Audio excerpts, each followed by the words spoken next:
to watch it, or Facebook, facebook.com/Francis von Zerneck, and watch them and see what we look like. Well, you know what Essence Atkins looks like, but and you don't want to know what I look like. Yes, it's terrible. Oh, Francis, you're very cute. Okay, Yes. so we're back, and we left off because I got distracted. We're talking about Susan Sarandon and Gina Davis and Thelma and Louise. Okay, that, all right, and I want to talk about that, but, and again, you got to tell me, I said during the break if I get too personal or whatever, but the common thread is somebody that, through the movie so far, has been strong humans that kind of have had to step up under duress and feel apart from. Even Bruce, I keep going back to Bruce Lee, but even that Bruce Lee character, he's kind of apart, you know? And then you're talking about your father and your mother and everything, and your father was a character and moving around New York and stuff. How do you think, if you were forced to think of the thread, the common thread through these movies and these particular characters, even the Breakfast Club, how do you think they relate to your upbringing and your mother and your father? And I'm guessing there was a divorce there. They were never married. I mean, I'm a total product of the 70s. My kid and my parents met in a disco, and I think they yeah, I literally met in a disco, and I think I was probably conceived that night or some night very close to it. So did they ever live together? They did. They tried. They were young, and they tried to make a family out of it, but my mother was wild. I mean, she was wild and uncontrollably, you know, just kind of out there, and my dad tried to make this traditional life for them because he didn't grow up with a father, so he really felt compelled to try and make it work. And my mother was impossible, and they never really were ever meant to be. You know, I'm glad for their lust for each other, but right, well, yeah, I would otherwise, be here otherwise. yeah, but yeah, they weren't compatible, and they didn't really find that out until after our baby was already born. And they were young and dysfunctional. I mean, my dad, like I said, he was quite the ladies' man. Okay. And my mom was very broken. She grew up, you know, or I don't even say she grew up, but she was a woman who chose very abusive relationships, and she was a self-abuser. Okay. With drugs and alcohol, and so yeah, there was a lot of chaos, and I was very frightened as a child, and I had a lot of anxiety as a kid, and so fear was a big part of what motivated me or influenced me. And how to deal with it. Yeah. What? So, okay, that's beginning to make sense now of why you needed these characters so much, because it's clear even through to 92 with Thelma and Louise. There's something in these characters that you really continue to need. Yeah, I needed somebody to be able to overcome circumstances. I needed people to be able to fight through what was predicted of them. Okay. What people expected from them. Okay. You know, whether it be cowardice or whether it be brokenness or whether it be to be completely like trapped and in a circumstance, even in the sense of like Julia Roberts in Pretty Woman. Like, she was never supposed to get out of that situation. Right, you know, that was never supposed to have a happy ending, and it has a really great ending. And I think I definitely needed that. I needed to know that I too could have a happy ending. Okay, all right. So let's, okay, then I kind of interrupted you about Thelma and Louise, but I wanted to know about this stuff too, because it helps fill in the... But yeah, it's that friendship. I mean, my girlfriends in my life, because my family life was kind of so tumultuous and unpredictable, the people who became my friends became my family.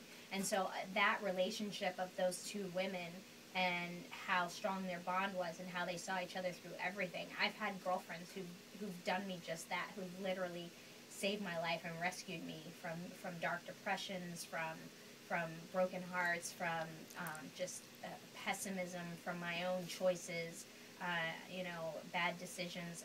My friends have been the ones who've helped me more than anything.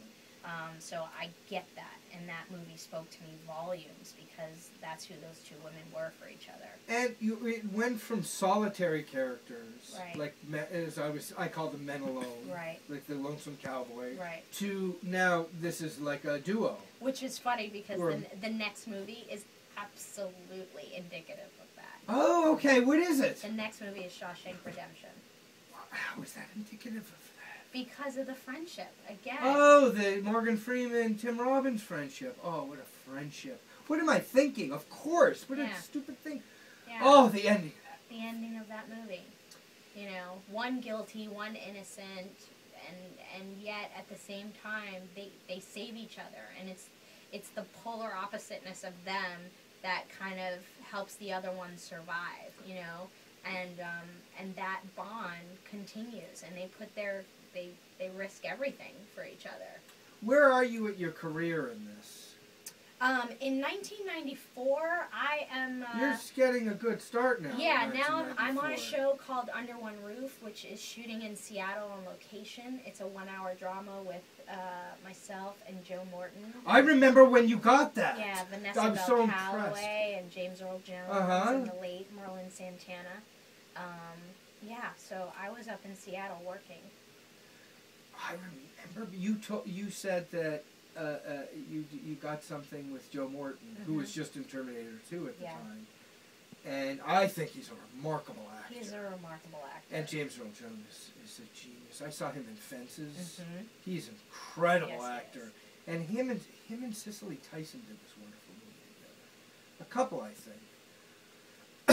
Anyway, I like James Earl Jones. And the thing about James that a lot of people don't know, just a sidebar, is that he had a tremendous stutter as a young person. Oh, I heard that. Yeah, he was a very bad stutterer, and it was through performance, through acting, through dialogue that he overcame his disability. So to come from that and being the most iconic voice of many generations to come, Darth Vader and CNN. Yeah.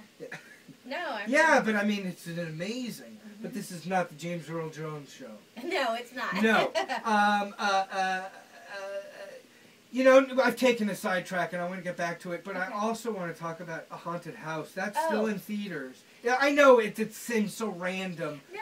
But I kind of want to talk about it. It's such a funny movie, and it made for about $2 million. $2 million. And it's already made $40 million. Yes. 18 in the first week. Yep.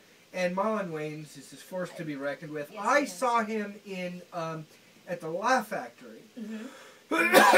What you doing stand up? And he was just trying to. It seemed to me that he was just trying to become his own person.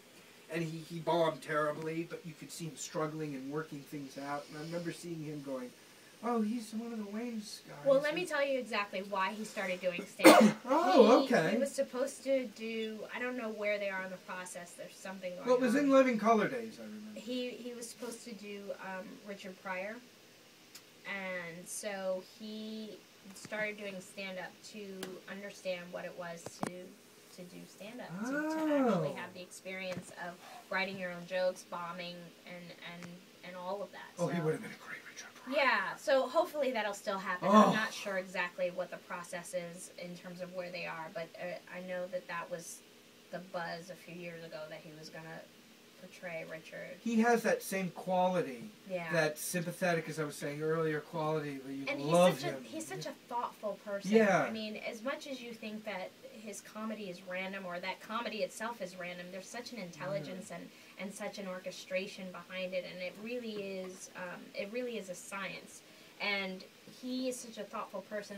I did the movie. Part of why I'm so proud of it, and I guess maybe something you could say I've taken from all these movies that we're talking about, is I started Haunted House literally 43 days after my son was born by an emergency C-section. Oh, there was a C-section too? Yeah. So I started the movie, my son was 43 days old, and I did most of my own stunts, and I worked crazy hours, and I came home with no sleep and breastfed, and I couldn't have done any of that without an extremely supportive production company, and also without an extremely supportive husband. My husband was amazing, and really stepped in and helped me to be able to do this project so so soon after our son was born. But it made me feel invincible.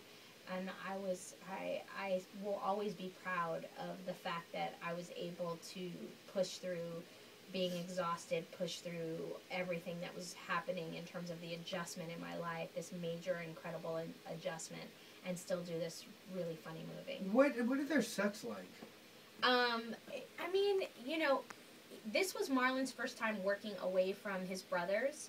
And so, but was it all the same crew and the same family kind of thing? No. Oh, this was his own. This is his own thing. This was his first time. Like, he wanted this to be his, you know, his Control album. If you get the Janet Jackson reference, I mean, I don't. He really wanted to step away from the family. And do his own thing. I didn't understand that. Oh, okay. Yeah. All right. Another horrible segue. Let's continue talking about Shawshank. Yeah, Shawshank. Again, so it moved from solitary people to couples. Or friendships. Friendships. Yeah. And that friendship again between Tim Robbins and Morgan Freeman. And this is again where I'm no longer just enjoying movies as a spectator, but I'm also starting to really look at performances and you know, Morgan Freeman's performance in that film as Red, you know, understated, just understated, just so beautiful, and it's funny. My very first vacation that I ever took, you know, was to a prison. And you broke out? Was to Zihuatanejo, Mexico. Okay. Because of that movie. Oh, you're kidding! Where the end? Yeah. I was like, I needed to go on a vacation. I was recovering from a broken heart. And I was like, I need to go someplace, and I want to go by myself. And I was like, where do I want to go? Where do I want to go? And I went to Zihuatanejo because of Shawshank. And you went by yourself? I went by myself. You were kind of Tim Robbins. Yeah. Did you fix up a boat? No, but I went parasailing by myself. And I actually went horseback riding alone on the beach, and that was amazingly healing. That was fantastic. Wow, those are nice. Some people don't have the power to go on vacations by themselves. Yeah. My dad does that, and it taught me to do that. It's a nice so thing fabulous. To do. It's so fabulous. Yeah. You don't have to go, what do you want to do? I don't know. What do you want to do? You don't have to agree with anyone. You just do what you want to do, and there's no consulting anyone or anything. Although every time I went to the restaurant for lunch or dinner, there was the weird, like, una persona? No esposa? No. Or I was like, no boyfriend, no husband. A beautiful lady like you. Oh, I will join you. Exactly. Yeah. And then you become like Jason Segel in Forgetting Sarah Marshall. Exactly. You get stuck with where are you in your life here now? Shawshank Redemption is 1994, so we talked about Okay, you were still Seattle. in 1994. Okay, Yeah. all right.